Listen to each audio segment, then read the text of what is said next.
Welcome, brothers and sisters, to the next episode of the Prostrate Protestant Podcast. So today we're going to be focusing once again on Bob the Builder of Speaker's Corner. Now, this time it's going to be slightly different because we're going to be focusing more on his allies. Now, Bob has several allies, a lot of shadowy people, I must admit. They're very shadowy. But first of all, we're going to focus on one of them, on one major figure, and that is Pastor Ricky Doolan. Now, a bit of background on Ricky Doolan. He is a big supporter of Tommy Robinson, and he has been at several of Tommy Robinson's rallies in the past, including the one on the 27th of July, the one in October, and I think the most recent one in February from what I remember. Now, with Ricky Doolan, Al Jazeera, which is a major news organisation in the Middle East, conducted a huge investigation on money laundering in South Africa, and they discovered that Ricky Doolan, along with someone else called Uber Angel and several others, were involved in money laundering to their churches in each country.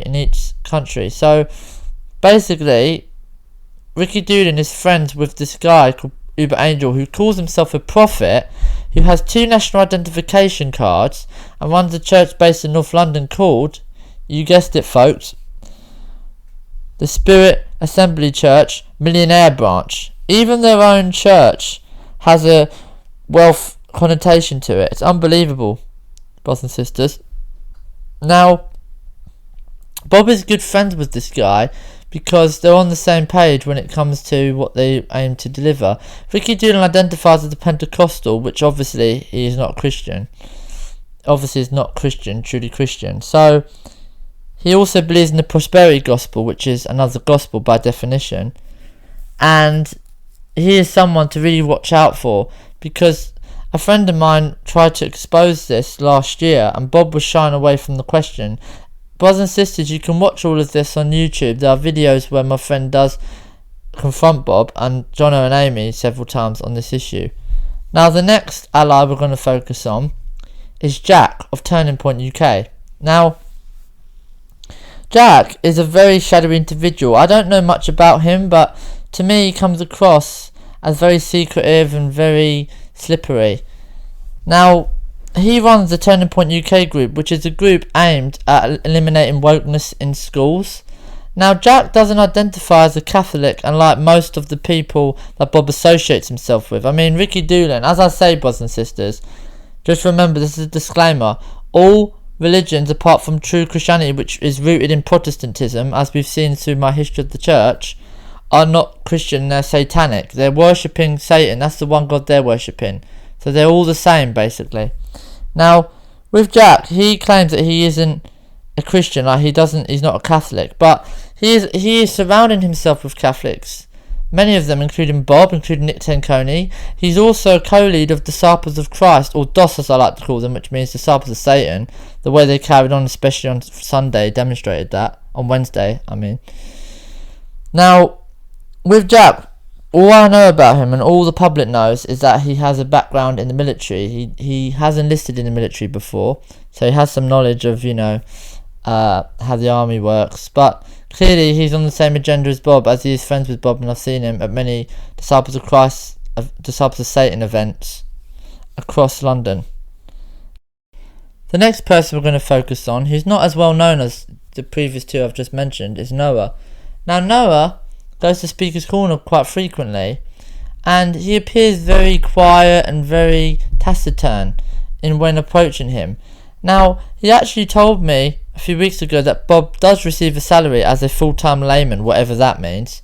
I don't understand what a full-time layman actually means, because if you go by definition, a layman is someone of the congregation, but Bob has explained that he does not go to any churches.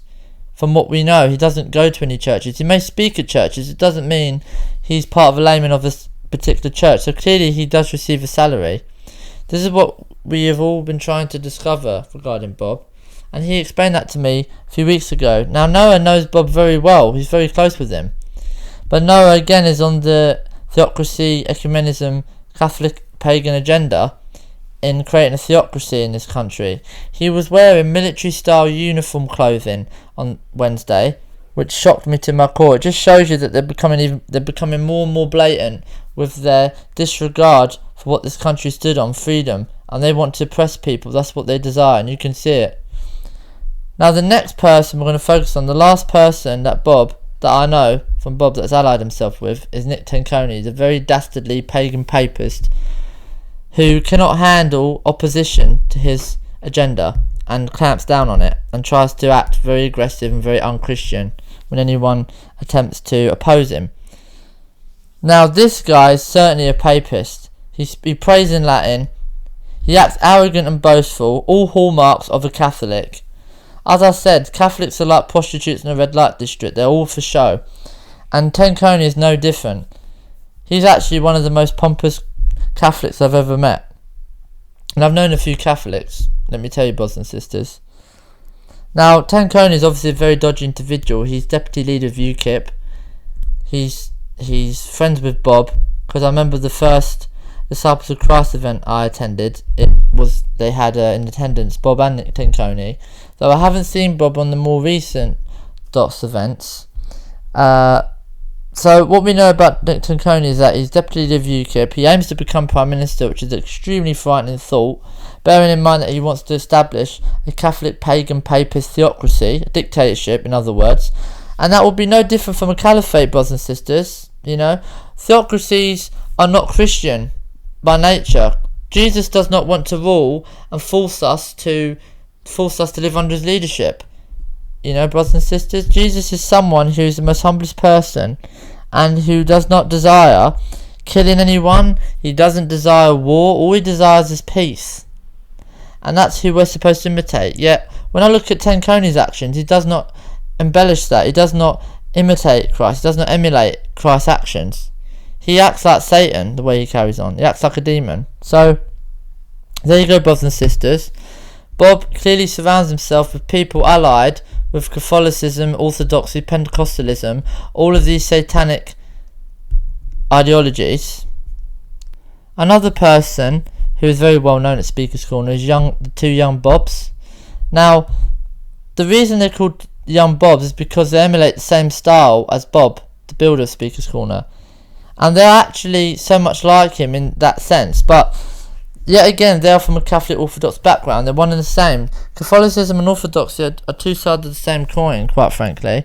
Even though they may have minor differences in their observation of the Mass, they still have the clothing. They still believe in the work salvation, which is false. So they are clearly not Christian from those two things. And they still observe the Mass in some sense, in the way that the Catholics observe it, though they obviously differ on the view of it. Now, young Bobs are very arrogant people. They actually come across as autistic to me. I think they're autistic. They don't have any social skills, and they just shout at you, they do, as they speak.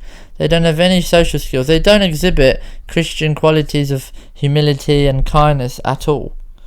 So, these people are clearly not Christian again. They're more demons that Bob has found himself with. So there we go, brothers and sisters. We've outlined and given an overview on all of the associations of Bob. And I'll see you in the next episode, brothers and sisters. God bless you all. And stay vigilant and be sober-minded always.